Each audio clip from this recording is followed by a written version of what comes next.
Bertemu kita kembali dalam program Ramadan Karim, Ketua Umum menyapa. Alhamdulillah pada sore hari ini menjelang berbuka puasa, saya kedatangan tamu yang luar biasa. Akhinal Kiram Haji Marjuan LCMA, Ketua Umum Ikatan Guru dan Dosen Al-Wasliyah. Assalamualaikum Ustaz. Waalaikumsalam. Apa kabar hari ini? Alhamdulillah. Alhamdulillah luar biasa. Saya lihat di media sosial Ustadz jalan-jalan ke luar negeri, nggak ngajak-ngajak ini kayaknya. Safari dakwah. Safari dakwah, alhamdulillah. Jadi beliau juga adalah dai kita yang tidak hanya berdakwah di dalam negeri, tapi juga berdakwah di luar negeri. Ustadz, kita ingin bincang-bincang tentang Ikatan Guru dan Dosen Al-Wasliyah. Bagaimana tentang Ikatan Guru dan Dosen perkembangannya hari ini? Alhamdulillahirabbil alamin wassalatu wassalamu ala sayyidil mursalin wa ala alihi wa sahbihi ajmain. Terima kasih Ketua Umum PB Al-Wasliyah Dr. Masyhuril Khamis atas undangan. Kami merasa bangga bisa di-host oleh ketum sendiri. Ya, ini merupakan kesempatan yang langka di organisasi-organisasi Islam di Indonesia. Alhamdulillah. Mudah-mudahan ini menunjukkan sebagai ketawaduan beliau sebagai Ketua Umum PB Al-Wasliyah. Yeah. Kalau berbicara mengenai IKDA, alhamdulillah Ikatan Guru dan Dosen Al-Wasliyah ini dari segi pendidikan, ya, kalau mau menyampaikan apa yang menjadi haknya MP, itu Al-Wasliyah sudah mempunyai lebih kurang 800. Lebih kurang 800 madrasah di seluruh Indonesia. Kemudian juga sudah mempunyai 11 universitas dan di dalamnya juga ada sekolah tinggi di seluruh Indonesia. Jadi sebenarnya kalau berbicara tentang IKDA, dari lembaga-lembaga pendidikan yang dimiliki oleh Al-Wasliyah, sebenarnya IKDA pada setiap tahunnya itu banyak mengalami kemajuannya, terutama di Sumatera Utara, kemudian juga di Riau, kemudian juga ada di Kalimantan Selatan, Jawa Barat, ya kan? Banten, kemudian ya. ada di Banten dan di yang terakhir yang Buya kunjungi di Jambi, Api-Api, ya. Jambi, ya, kemarin. Dan baru saja pada bulan Maret lalu, Majelis Pendidikan Al-Wasliyah mengadakan kompetensi pembekalan bagi dosen-dosen Al-Wasliyah di Jakarta, di Matraman. Iya, iya. Baik, Ikatan Guru dan Dosen Al-Wasliyah ini kan adalah kumpulan para ustadz, para guru, ya. Nah, menurut Adinda, kira-kira apa yang menjadi concern kita ke depan, khususnya dalam upaya menggrade atau meningkatkan kompetensi atau apa namanya gitu, yang sekarang sedang digagas oleh Ikatan Guru, khususnya pimpinan pusat? Secara keorganisasian, tentulah yang paling utama adalah pendataan. Database, ya. Pendataan database guru dan dosen Al-Wasliyah seluruh Indonesia. Kemudian yang tak kalah penting juga adalah upgrade pengembangan skill belajar mengajar para guru dan dosen. Kami merasa bertanggung jawab terhadap ranah pendidikan di Al-Wasliyah agar lebih terupgrade mengikuti dengan perkembangan zaman. Kalau kita perhatikan bagaimana guru-guru dan dosen di luar, mereka semenjak zaman virtual ini begitu banyak perkembangan dalam dunia belajar dan mengajar. Ya. Maka sudah sepantasnya lah juga kami di IKDA ini juga turut memberikan sumbangsi bagaimana supaya para guru dan dosen bisa mampu mengikuti perkembangan teknologi dalam dunia belajar dan mengajar. Iya. Setahu saya sudah ada semacam IKDA mengaji atau program seminar atau apa yang sudah dan akan dilaksanakan lah. Kalau di kepengurusan kami karena baru beberapa bulan, Iya. tapi yang kami rencanakan memang selain sifatnya organisatoris seperti pelantikan, rakernas, kami juga berencana untuk mengadakan seminar smart class. Smart Mungkin class bagi sekolah-sekolah Al-Wasliyah yang sudah mencapai grade tertentu atau pada akreditasi yang tinggi, mungkin bisa membuka kelas yang tipenya itu lebih kepada smart class, karena ini pesertanya guru. Sedangkan untuk para dosen yang kita pernah sampaikan ke para rektor di Sumatera Utara adalah membawa mereka untuk ikut pelatihan di Kanada. Pernah saya tawarkan, tapi memang butuh pembukaan kerjasama dulu atau pembukaan MOU. Misalkan Fakultas Teknik di UMN membuka kerjasama MOU dengan Fakultas Teknik di Kamloops, Kanada. Pelaksanaannya seperti apa? Misalkan seperti pertukaran pelajar. Mau tidak mau, kelas UMN, Fakultas Teknik di UMN harus ada kelas internasional. Begitu juga dengan kampus yang lain. Begitu juga kampus-kampus yang lain. Artinya diperlukan kerjasama dulu MOU antar fakultas, antar universitas, baru kemudian nanti kita melakukan pembukaan pendampingan dan untuk pembukaan kelas internasional. Baik, menarik sekali sahabat Al-Wasliyah. Nanti kita lanjutkan setelah tayangan berikut ini.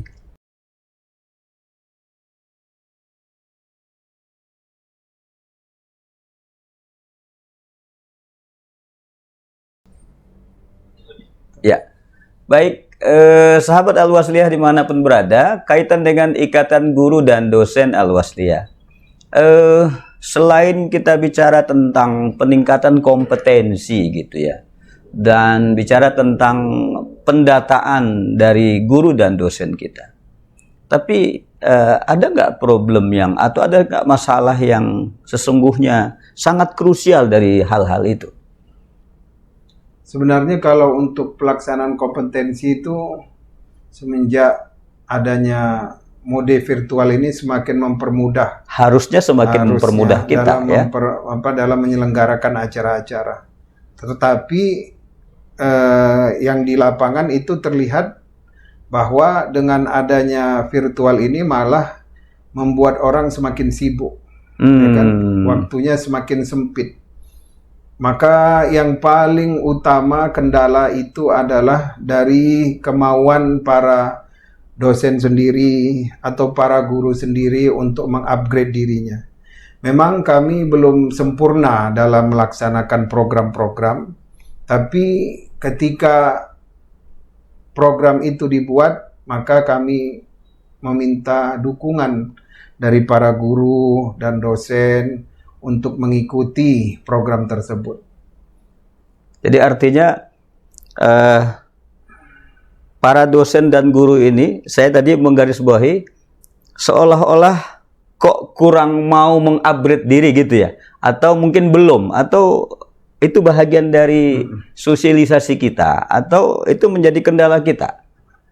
Kalau untuk tingkat dosen itu memang belum terjangkau oleh IKDA. Tapi kalau untuk guru, yang saya lihat itu memang media ataupun pelaksananya mungkin yang kurang, ya, seperti pelatihan-pelatihan terhadap yang dicontohkan tadi, smart class, kemudian juga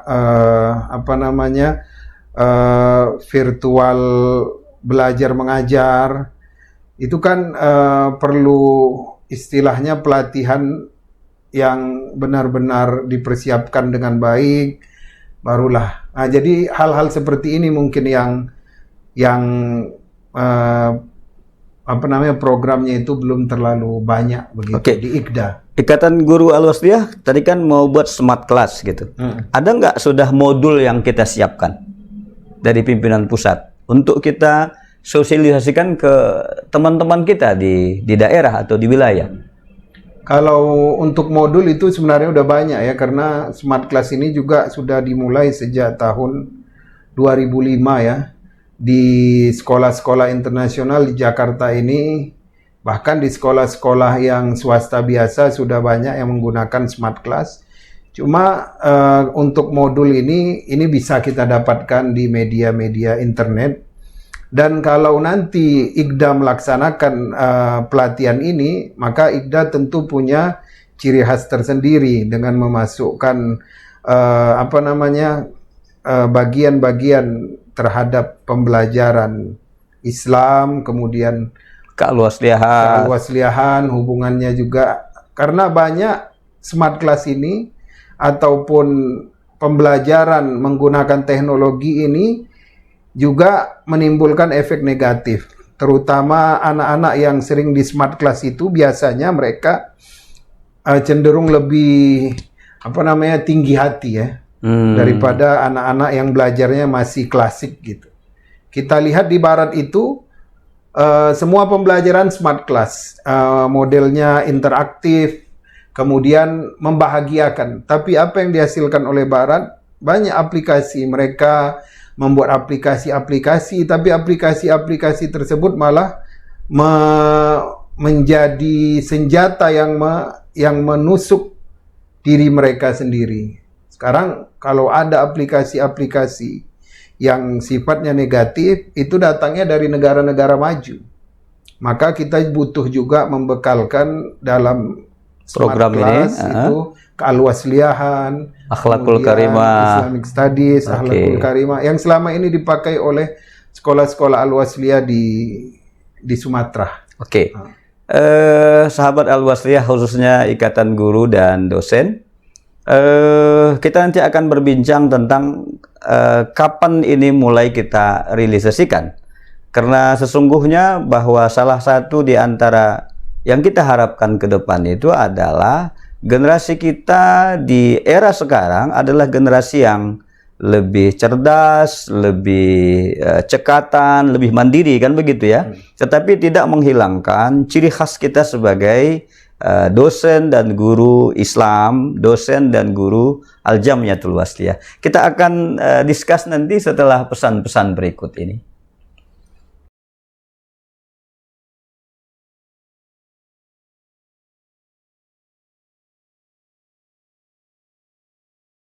Ya, sahabat Al-Wasliyah dimanapun berada, senang sekali kita lanjutkan diskusi ini. Bicara masalah program Ikatan Guru dan Dosen Al-Wasliyah, ada yang menarik tadi Ustadz, kaitan dengan smart class gitu.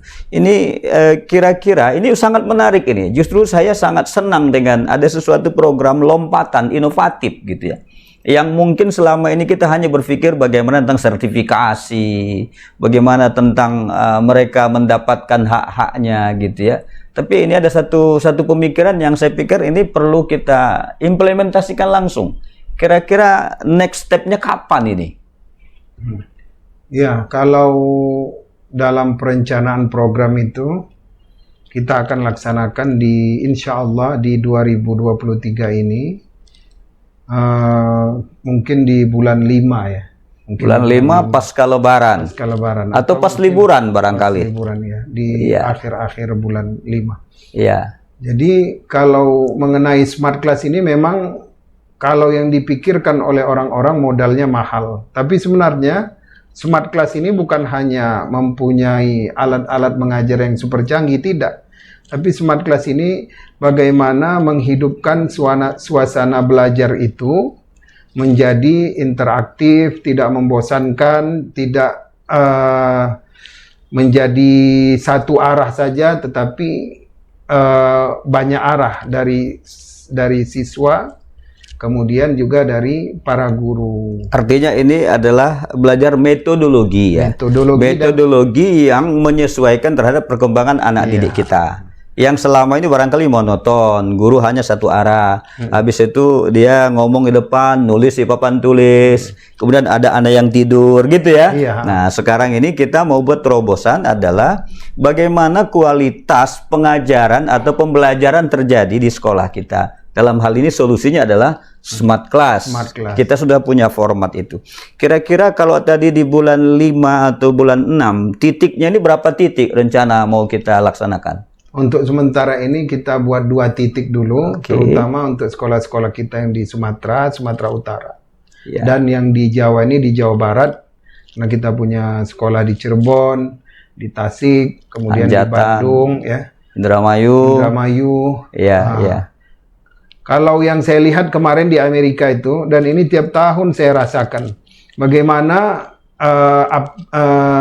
handphone yang dibawa oleh anak-anak SMA ketika pergi ke sekolah, itu bermanfaat untuk mereka. Misalkan mereka selesai belajar, jadi ada 15 sebutan yang harus diingat. Maka ada sebuah web misalkan namanya Kahoot gitu ya, kahoot.com.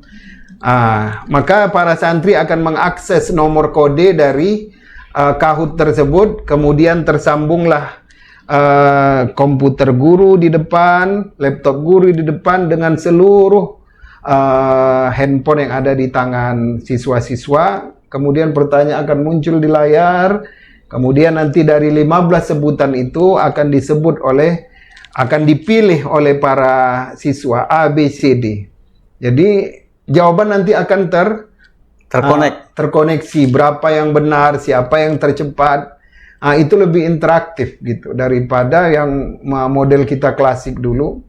Dan sebenarnya hal ini, smart class ini sudah banyak dulu dilakukan oleh para ulama-ulama salaf dulu, yaitu tanya jawab, kemudian mereka mengaplikasikan ilmu fikih langsung mendatangkan binatangnya, kalau dari segi toharah, tentang praktek lah intinya. Tapi kan ada juga guru-guru kita yang melarang muridnya untuk bawa handphone. Ini kan masih dianggap handphone itu justru mengganggu pembelajaran. Tapi dengan smart class ini justru teknologi itu sangat dianjurkan. Iya, benar. Kalau yang saya lihat memang sewaktu saya mendampingi siswa-siswa itu ke barat, memang handphone di Amerika itu, di Kanada itu untuk siswa kelas menengah itu memang dikumpul. Tapi dikumpul di dalam kelas. Jadi nanti misalkan di akhir jam menjelang istirahat baru akan diberikan untuk itu tadi, menjawab kuis-kuis tadi. Jadi, artinya handphone itu adalah alat yang digunakan pada waktu pembelajaran terjadi. Tetapi pada saat-saat tertentu sesungguhnya handphone itu tetap disimpan pada tempatnya masing-masing. Iya, benar. Nah, baik sahabat Al-Wasliyah sekalian, khususnya para guru-guru, dosen, dimanapun sahabatku berada, ternyata salah satu yang menjadi concern Ikatan Guru dan Dosen Al-Wasliyah, selain peningkatan kompetensi dari masing-masing kita, yang kedua adalah kaitan dengan adanya nanti pelatihan kaitan dengan pembelajaran dengan smart class. Kemudian juga ada upaya untuk peningkatan terhadap 2 hal, yaitu komunikasi, dan penggunaan teknologi. Diskusi ini sangat menarik sekali ya Ustadz ya. Mudah-mudahan ini bisa dicerna, bisa dipahami, dan insya Allah bisa kita laksanakan. Jangan lupa untuk like, share, dan komen, serta subscribe. Mudah-mudahan kita bertemu pada hari esok lagi dalam kesempatan dan peluang yang sama. Nasrun minallah wa fathun qarib wa basyiril mu'minin. Wassalamualaikum warahmatullahi wabarakatuh. Waalaikumsalam warahmatullahi wabarakatuh. Masya Allah.